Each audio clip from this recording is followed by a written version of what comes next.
हां, तर आपण पाचवा अनुवाक ऐकतोय तैत्तिरीय उपनिषदाचा.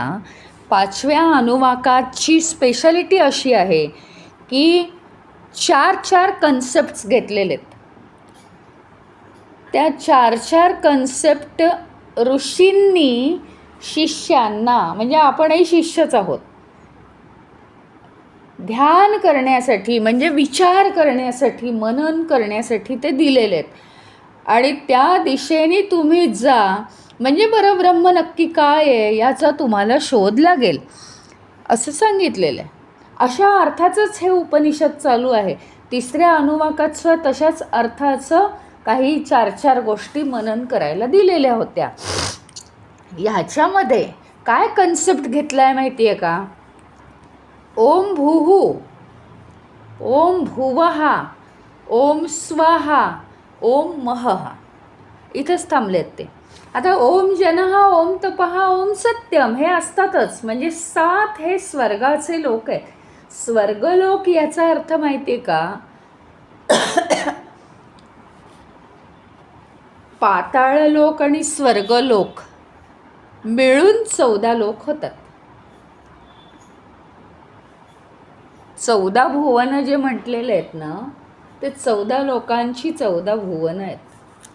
आणि माहिती आहे तुम्हाला, सर्प एका पाताळ लोकात राहतात. नंतर हे कोण आपले राक्षस लोक एका पाताळ लोकात राहतात. आपण जेव्हा रामायण सांगतो वगैरे भागवत सांगतो तेव्हा त्याच्यात त्याची सगळ्यांची नावं येतात. आता पाताळाशी आपला अभ्यासाचा काहीही संबंध नाही. गायत्री मंत्रामध्ये किंवा आपण संध्या करतो, पूजा करतो, त्याच्यामध्ये आचमन करताना हे 7 लोक आहेत. प्राणायाम करताना 7 लोकांची नावं घेतो. मग आपण पाताळ लोकांची कशी काय नावं घेणार पूजा करताना? स्वर्ग लोकांची नावं घेतो आपण. आणि उच्चतेकडे जाण्याचा हा मार्ग आहे.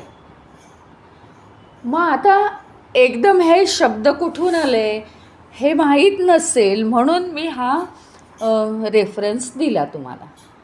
ओम भूहू, भूहू म्हणजे जमीन. आधी हे मूळ शब्द काय आहेत हे समजवून घ्या. भूहू म्हणजे काय? जमीन. तर जमीन, पृथ्वी म्हणायचं त्याला.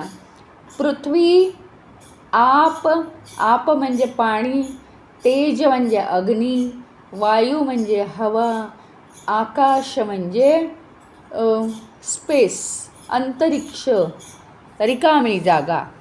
आता हे 5 महाभूतं आहेत. ती कशी आहेत माहिती का? चढत्या क्रमाने आहेत. म्हणजे सुरुवात त्याची काय आहे तर जड. पृथ्वी म्हणजे खूप जड. त्याच्याहून थोडंसं सूक्ष्म. एखादी गोष्ट घ्या ना, बर्फ ठेवला, बर्फ ठेवल्यावर तो लगेच वाहायला नाही लागत.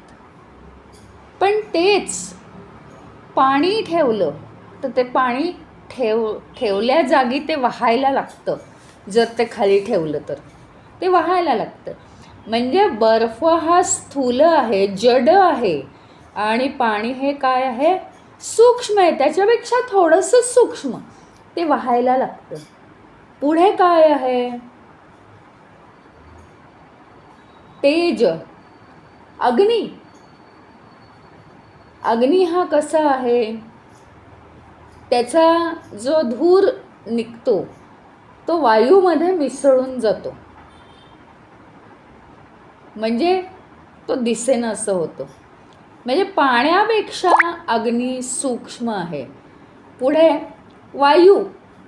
अग्नीचा धूर तरी थोडासा दिसतो, पण वायू अजिबातच दिसत नाही, त्याच्याही पेक्षा सूक्ष्म आहे.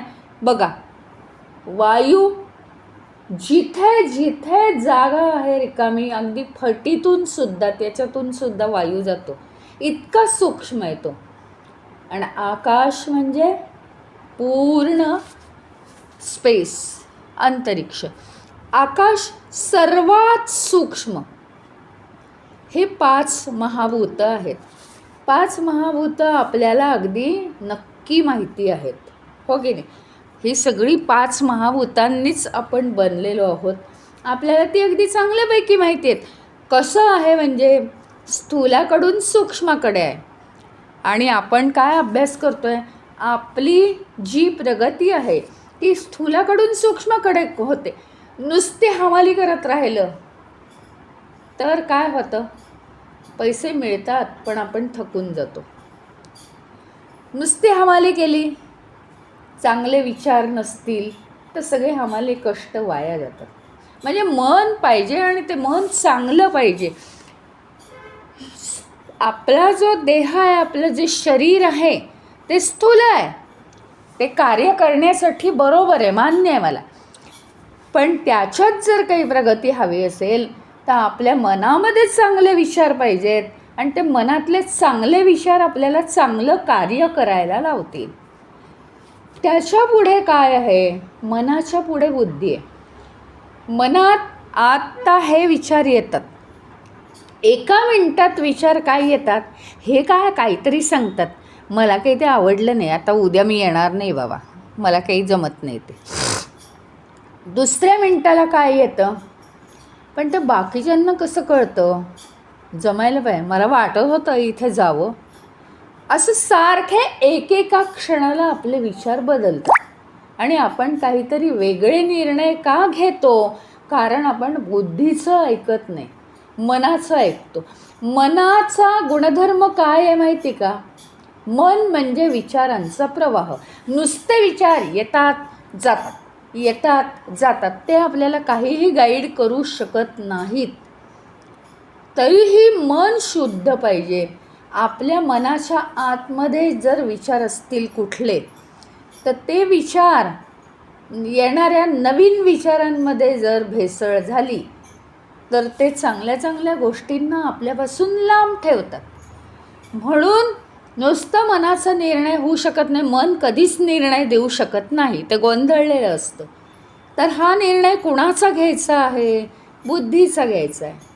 म्हणजे आधी देहापेक्षा आपल्याला आपलं मन डेव्हलप करायचं आहे, मन कंट्रोल करायचं आहे, मनाला चांगले संस्कार करायचे आहेत, मन शुद्ध करायचे. मनापेक्षा सूक्ष्म बुद्धी आहे आणि प्रत्येक निर्णय हा बुद्धीच्या साह्याने घेतला पाहिजे. उदाहरणार्थ काय आहे तर आपल्याला ही जी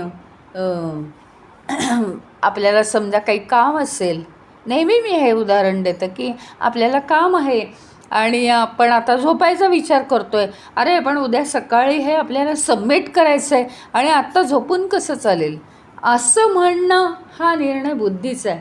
पण जाऊ दे, सकाळचं सकाळी बघू, आत्ता तरी आपण झोपून घेऊ.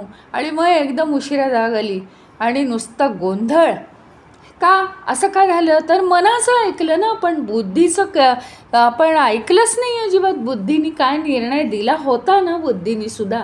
म्हणजे बुद्धी ही मनापेक्षा सूक्ष्म आहे, ती डेव्हलप झाली पाहिजे. याचा अर्थ काय, आपण नेहमी बुद्धीच्या विचाराने काम केलं पाहिजे. आता या 3 गोष्टी झाल्या, देह, मन आणि बुद्धी. बुद्धीच्याही पलीकडे असलेलं आत्मतत्व हे बुद्धी चालवता चालवता चालवता जिथे अतिशय पूर्ण विचार थांबून जातील तिथे ते आत्मतत्वाचा आपल्याला शोध लागतो. आणि तो लागणं इतकं सोपं नाही. मग आता काय करायचं, तर आपल्या हातात काय आहे, आपण श्रीराम श्रीराम श्रीराम श्रीराम, ओम नमः शिवाय, ओम नमः शिवाय जप करतो, त्या देवाचं हे समोर आणतो. याने होतं काय, तर काहीतरी दिवसभराच्या काळज्या, काहीतरी आनंद, काहीतरी दुःख, काहीतरी हे, काहीतरी राग, काहीतरी लोभ, हे सगळं मनातनं निघून जातं आणि ईश्वराचा विचार राहतो. म्हणून आपण त्या ईश्वराचं नाव घेऊन त्याच्यामध्ये एकाग्र होण्याचा प्रयत्न करतो.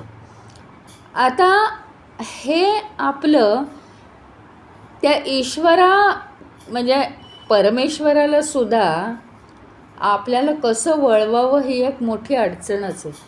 कारण तुमचं लक्ष सगळं जे संसारात आहे ते चांगल्या रीतीने ईश्वराकडे जावं. म्हणून समजा एखाद्याला शिवाच्या भक्तीत रमवलं, एखाद्याला देवीच्या भक्तीत रमवलं, तर तो काय करतो माहिती आहे का, की अतिशय अंधश्रद्धेने तो त्याच्यातच वाहून जातो. म्हणजे या सगुण ईश्वराच्या भक्तीतून निर्गुण ईश्वराकडे जायचं असतं.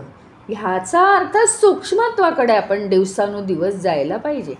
म्हणजे ओंकार साधना वगैरे नंतर झाली पाहिजे. आत्ता तर ती नवीन पातळीवर तर मलासुद्धा ओंकार साधना करणं शक्य नाही आहे. माझ्याच्याने सुद्धा होत नाही.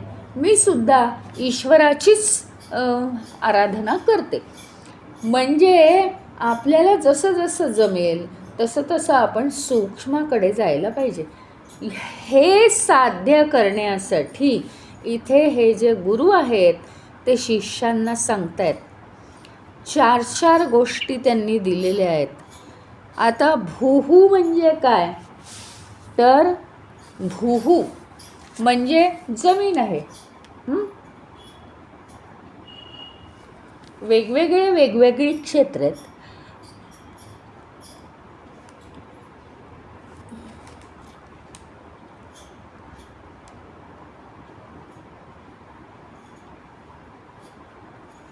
भूहू म्हणजे काय, पृथ्वी लोक आहे बरं का.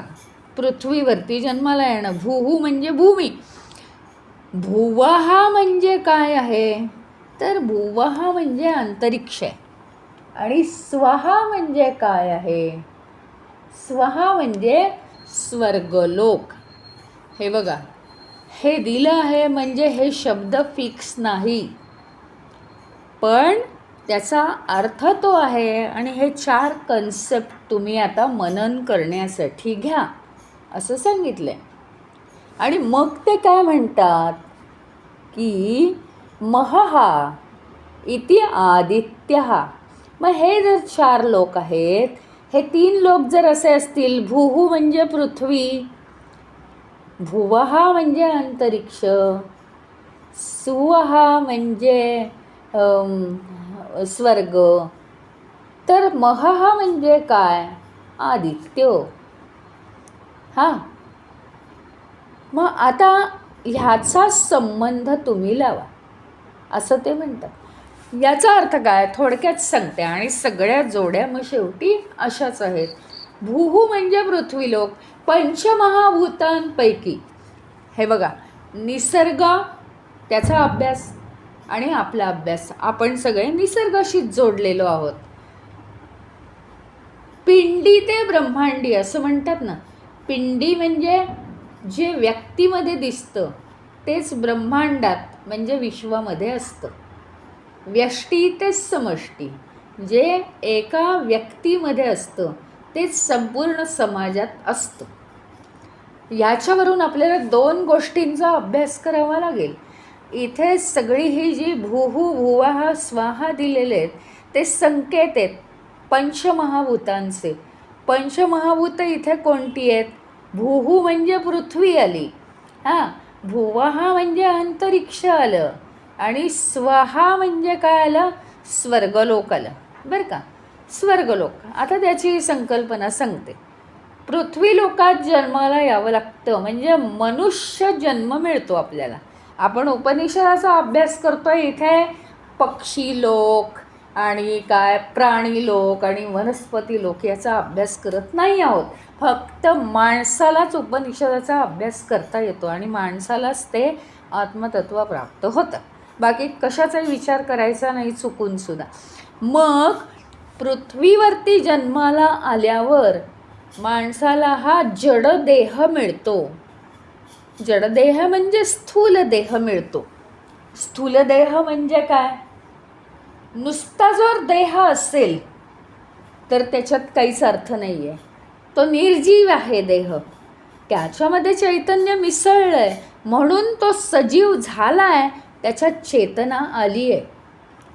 पण त्याच्यात काही तसा तितका अर्थ नाही. याचा अर्थ काय, चेतना आहे, चेतनेच्या आधारावर तो सजीव आहे, पण नाहीतर तो काय आहे, जडच आहे. म्हणजे ज्याप्रमाणे पृथ्वी त्याप्रमाणे आपला देहामध्ये पृथ्वी तत्व जास्तीत जास्त प्रमाणात आहे, हे लक्षात घ्या. त्याहून सूक्ष्म स्थूल देह माणसाचा म्हणजे शरीर, सूक्ष्म देह माणसाचा म्हणजे मन आणि बुद्धी. त्याच्यातलं पहिलं मन आहे. शरीरापेक्षा थोडंसं सूक्ष्म हे मन आहे. ते मन हे जरी दिसत नसलं आपल्याला तरीसुद्धा ते विचार करतं आणि विचार देतं. सारखे विचार करतं, हे चांगलं, ते वाईट, हे वर, हे खाली, हे उच्च, हे नीच, सारखे विचार करतं. ते सतत ते विचार करतं मन. त्यामुळे ते सूक्ष्म आहे, ते दिसत नाही. दिसत नाहीच मन. माणसाच्या वागण्यातून माणसाचं मन कळतं, पण ते कुणाला स्वतःचं मन सुद्धा दिसलेलं नाही. मन म्हणजे हृदय नाही. हृदयाची जी शस्त्रक्रिया करतात तशी मनाची शस्त्रक्रिया नाही करत. तो काही अवयव नाही शरीराचा. म्हणून मन हे सूक्ष्म अवयव आहे, सूक्ष्म देह येतो. आता मनात विचारांचा खूप गोंधळ होतो, म्हणून मन हे जडच. का माहिती का? जरी ते शरीरापेक्षा सूक्ष्म असलं तरी ते बुद्धीपेक्षा जडच आहे. त्याचं कारण ते आपणच जड बनवलं आहे. मन हे जडसुद्धा होऊ शकतं आणि मन हे सूक्ष्मसुद्धा होऊ शकतं. मन हे सूक्ष्म किंवा चेतनयुक्त केव्हा होतं? त्याच्यात कमी विचार असतील तर, चांगले विचार असतील तर, पॉझिटिव्ह विचार असतील तर, आणि म्हणजे आपुलकीचे विचार असतील तर, प्रेमाचे विचार असतील तर मन हे सूक्ष्म होतं, हलकं होतं. आणि मग ते तसे विचार आपल्याला माणसांमध्ये राहून येणं कठीण आहे. आणि म्हणून भगवंताचा धावा आपण करतो. सगुण विचार, सगुण भक्तीचे विचार आपल्या मनामध्ये आपण रुजवतो. आणि मग बघा तुम्ही एखाद्या चांगल्या सणाच्या दिवशी कधी रामाची पूजा करा, शिवाची पूजा करा, ज्या दिवशी जो दिवस असेल देवीचं नवरात्र, देवीची पूजा करा, उपासना करा, खूप मन हलकं होतं, आनंद होतो आपल्याला. त्याचं कारण या संसारी जीवनातले विचार जे असतात ते कमी होतात आणि ईश्वराबद्दलचे, सगुण ईश्वराबद्दलचे विचार वाढतात. ही जी सगुण भक्ती आहे हीच आपल्याला खरं म्हणजे निर्गुण भक्तीकडे नेत असते. आता सगुण भक्ती म्हणजे काय आहे? कुठला तरी एक ईश्वर, त्याचं रूप समोर आणायचं, त्याच्याविषयी खूप प्रेम असतं आपल्याला. पण मला एक सांगा, हा ईश्वर कोणत्याही माणसाच्या रूपात आपल्याला कधीही दिसलेला नाही आणि तरीसुद्धा आपली त्याच्यावर श्रद्धा असणं, हे केवढी एक आपल्यावर कृपा झालेली आहे. मग आपलं मन त्याच्यामुळे एकाग्र होणार आहे. आता ज्यावेळी आपल्याला आपण अशा अनसीन ईश्वराला श्रद्धा ठेवून कुठल्या दूरदूरच्या मंदिरांना जातो, ओळीत लाईनीत उभा राहतो, खूप वेळ उभा राहून थकून भागून मग त्याचं दर्शन घेतो. भलेही एका मिनिटात त्या मंदिरातनं पुढे ढकलून हाकलून दिलं तरी चालेल, तरीसुद्धा त्या ठिकाणी गेल्याचा आम्हाला आनंद होतो. मग आम्ही कोणत्या ईश्वराला भेटत असतो? कुठे असतं त्याचं रूप? कुठे तो आपल्याला मनुष्य रूपात दिसतो आहे का कधी? त्याच्या चरणांना आपण स्पर्श करतो तेव्हा तो आपल्याला कधी असा दिसलेला आहे का? आणि तरीसुद्धा आपण करतो. याचा अर्थ सगुण ईश्वराचं रूप हे मनात, पण प्रत्यक्षात आपण निर्गुण ईश्वरच साधत असतो. ही केवढी खूबी आहे ईश्वराची. आणि मग निर्गुणतेकडेच तो आपल्याला नेत असतो. एखाद्या माणसावर, मग तो कोणीही असेल ना, कोणीही असेल, त्याच्यावर कोणीही म्हणजे कोणीही समजा, शेजारी असेल, मित्र असेल, मुलगा असेल, नाही का, कोणीही असेल, त्याच्यावर त्याचे गुण पाहून प्रेम करणे ही गोष्ट खूप वेगळी आहे. तो मनुष्य आपल्याला दिसत असतो आणि तो दिसत असतो आणि त्याचे गुण दिसत असतात. तो आपल्याशी चांगला वागला तर आपण त्याच्यावर प्रेम करतो, वाईट वागला तर आपण त्याच्यावर प्रेम करत नाही. हे असलं आपलं आहे. पण जो ईश्वर सगुण आहे पण तो माणसाच्या रूपात आपल्याला कधी दिसत नाही, त्याची मात्र भक्ती करता करता निर्गुण निराकडाकडे आपण वळतो श्रद्धा ठेवून. आपल्याला जरी आलंबन म्हणजे आधार जरी शिवाचा लागत असला तरीसुद्धा आपली भक्ती काय होते, शेवटी निर्गुणाकडेच आपली भक्ती वाहत जाते. इथपर्यंत आपण आलो.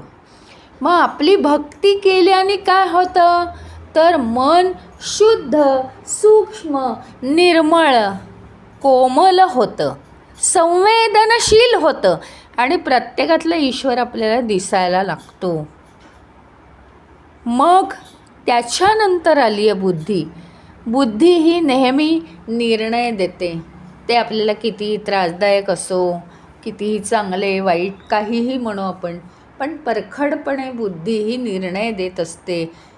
बुद्धी आपल्याकडनं निश्चय करवते, नाही म्हणजे नाही, काहीही झालं तरी मी असं वाईट वागणार नाही असे निश्चय करवते बुद्धी आपल्याकडनं. बुद्धी ही अतिशय सूक्ष्म आहे आणि प्रत्येक निर्णय आपण आयुष्यात बुद्धीच्या साह्याने घेतला पाहिजे. आता हे झालं, या 3 गोष्टी आहेत. मग बुद्धी ही अतिशय सूक्ष्म, त्याच्या पलीकडे जायचं आहे म्हणजे आपल्याकडे 3 साधन आहेत, देह मन बुद्धी. यातला हा बुद्धी हा सगळ्यात सूक्ष्म. हेच साधन आपण जास्तीत जास्त वापरलं तर बुद्धी हळूहळू तीक्ष्ण आणि सूक्ष्म होत जाईल आणि मगच ती पुढचा मार्ग आपल्याला दाखवू शकेल. आता ओम भूहू पहिलं आहे स्थूल पृथ्वी तत्व. ओम भुवः हे आहे अंतरिक्ष किंवा आकाश तत्व. पहिल्यांदा आपल्याला पृथ्वीवर येताना जन्म घ्यावा लागतो तो जड शरीराने. मग आपण त्या शरीराने आपण काय करतो, सगळी कामं बिमं करतो सारखे. आपल्याला जी कामं आखून दिलेली आहेत परमेश्वराने, ज्या पद्धतीची आपली जबाबदारी आहे घरात, आपण ती कामं करत राहतो. त्याच्यानंतर आहे अंतरिक्ष. ते म्हणतात अंतरिक्ष म्हणजे जागा द्या, स्वतःला स्पेस द्या. तुम्ही सारखे कामात गुंता, कर्म करायचीच आहेत, पण मानसिक कर्म तुमची जरा कमी करा.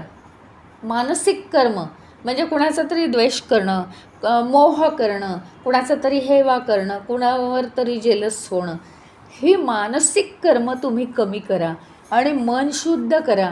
म्हणजे काय करा, तर सगळं करत असताना त्या प्रत्येक गोष्टीपासून अलिप्त राहून फक्त बुद्धीचे निर्णय घेत जा आणि हाताने कर्म करत राहा. म्हणजे कोणत्याही गोष्टीचा त्रास होणार नाही. ही आहे अंतरिक्ष. अंतरिक्ष म्हणजे स्पेस. मनामध्ये सतत रिकामी जागा. तेवढा काम झालं की त्याचा विचार करायचा नाही.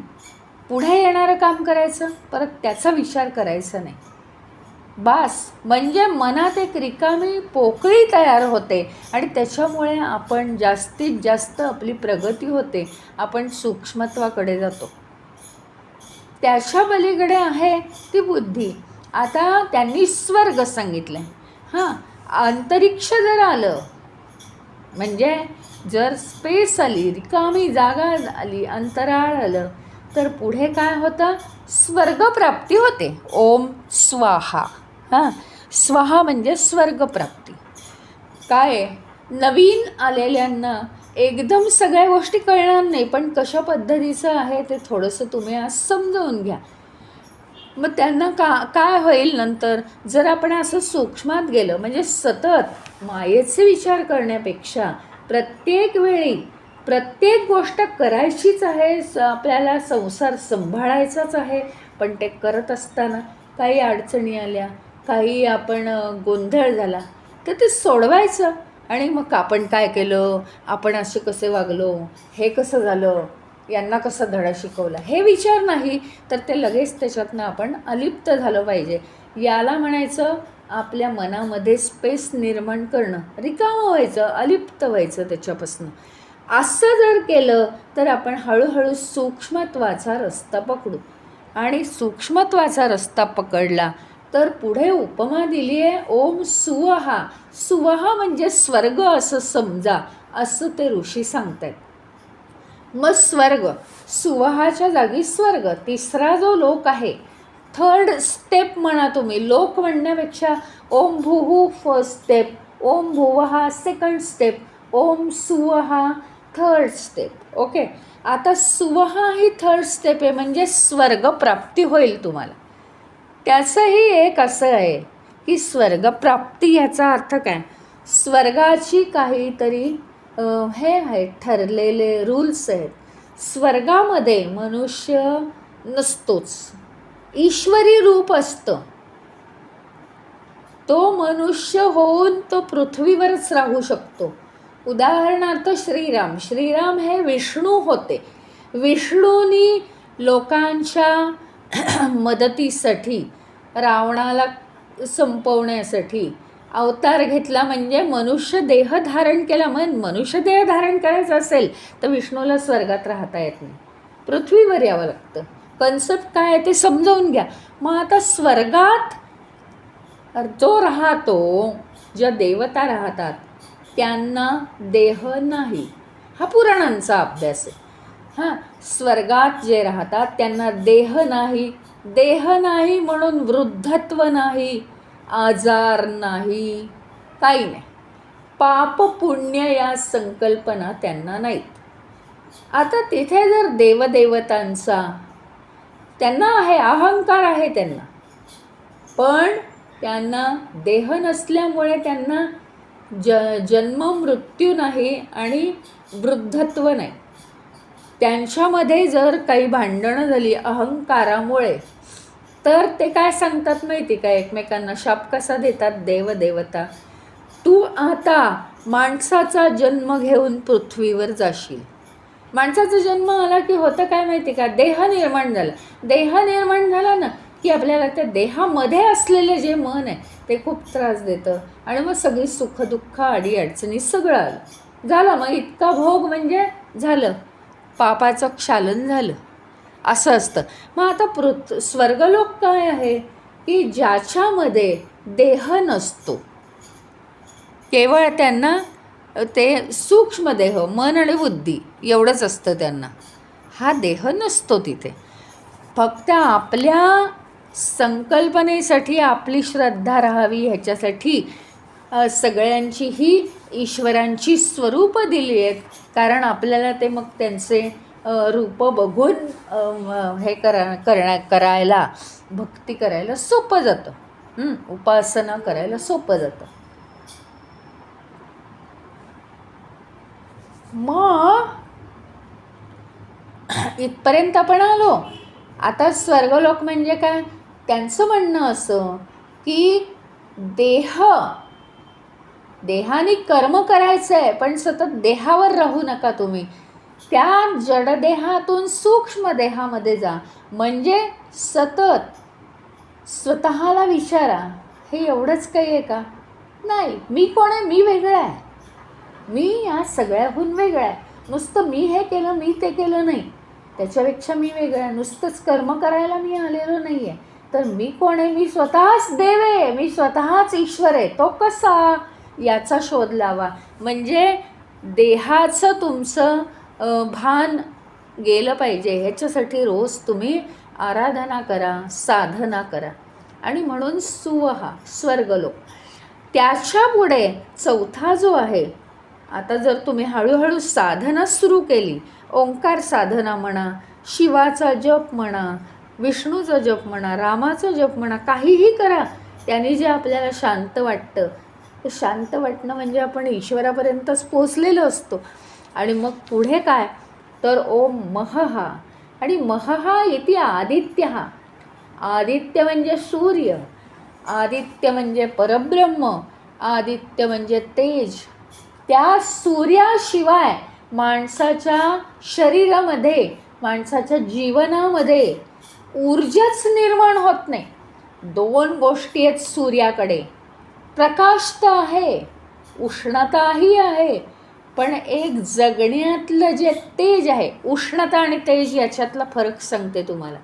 उष्णता म्हणजे काय माहिती का, माझं अंग जर थंड पडलं तर माझ्यात जीव राहणार नाही, म्हणजे ती उष्णता पाहिजे माझ्यात, म्हणजे मी जिवंत आहे. इतपत उष्णता, जितकं टेम्परेचर लागतं तितकं पाहिजेच मला सतत.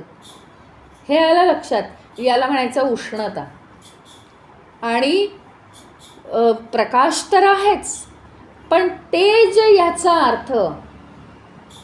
याचा अर्थ जगण्यातलं चैतन्य ते सूर्यामध्ये आहे. त्या सूर्याशिवाय आपलं पानही हलत नाही. जर पृथ्वीवर जर दिवस झालाच नाही तर काय होईल या देहाचं? ज्याप्रमाणे पाऊस असताना वनस्पती उगवतात हे मान्य आहे, पण अति पाऊस झाला आणि ऊन नाही पडलं तर ते सडतात सुद्धा, वनस्पती खराब सुद्धा होतात, फुलं येत सुद्धा नाहीत. सूर्याच्या उष्णतेची ते वाट पाहता बसतात आणि भरपूर पावसानंतर सूर्याची किरणं आली की लगेच कळ्या उमलायला सुरुवात होते. ज्या पद्धतीने वनस्पतींमध्ये सुद्धा हे तेज सूर्यामुळे उत्पन्न होतं, त्या पद्धतीने प्राण्यांमध्ये आणि त्याच पद्धतीने ते मानवामध्ये सुद्धा तेच तेज उत्पन्न होतं. आणि म्हणून दिवस झाला रे झाला की आपल्याला मध्ये चैतन्य येतं आणि जसजशी रात्र होईल तसतसं हे तेज आजूबाजूला नसल्यामुळे आपल्याला पेंग यायला लागतात आणि आपण झोपायला लागतो. इतकं त्या सूर्याचं महत्त्व आहे. आता आपल्याला याच पद्धतीने हा सगळा अनुभव करायचा आहे की 4 गोष्टी दिल्या आहेत. याच्यात काय दिलं आहे? पृथ्वी, अंतरिक्ष, नंतर स्वर्ग आणि चौथा आहे तो आदित्य सूर्य. हो की नाही? आता सगळ्या ह्याच्यात तशाच जोडे आहेत. म्हणून आता हे चार्ट हा कोण लिहून घेणार आहे? कारण मी लिहून देणार नाही आहे. तुम्हाला यावं या दृष्टीने कालच ठरलं होतं आपलं. तर त्याच्यात काय करायचं आहे? लोक हा एक कॉलम करायचा आहे. त्याच्यात लिहायचं आहे नंबर 1ला भूहू, नंबर 2ला भुवहा, नंबर 3ला सुवहा आणि नंबर 4ला महहा. कोण लिहिणार आहे हे एकाखाली एक? भूहू असं जेव्हा म्हणतो तेव्हा भू काढून विसर्ग द्यायचा आहे. लिहितंय का कोणी? हो, लिहिते मी. हां, पहिला कॉलम म्हणजे लोक. एकाखाली एक 4 लोक लिहून घ्या. भूहू, भुवहा, सुवहा आणि महहा, एकाखाली एक. मग आता दुसऱ्या कॉलममध्ये आकडा 1 टाका, म्हणजे ते चिंतन पहिलं आहे. चिंतन 1.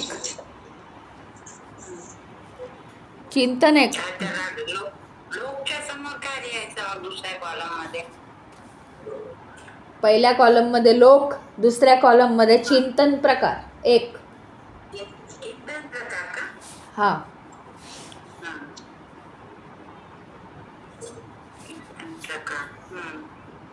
भूहू म्हणजे काय आहे?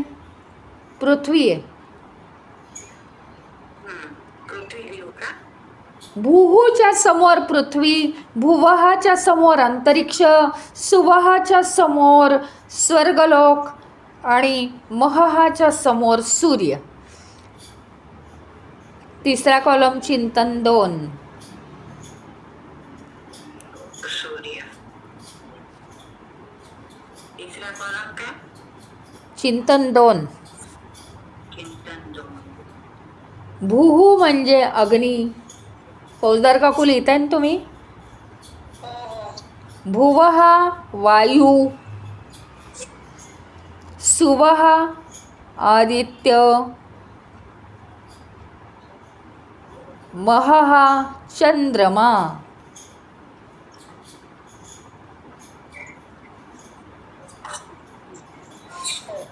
चौथा कॉलम आहे चिंतन 3. चिंतन 3 भूहूच्या समोर पहिल्या लाईनीत लिहायचं ऋग्वेद, भुवहाच्या समोर सामवेद, सुवहाच्या समोर यजुर्वेद, महहाच्या समोर ओंकार.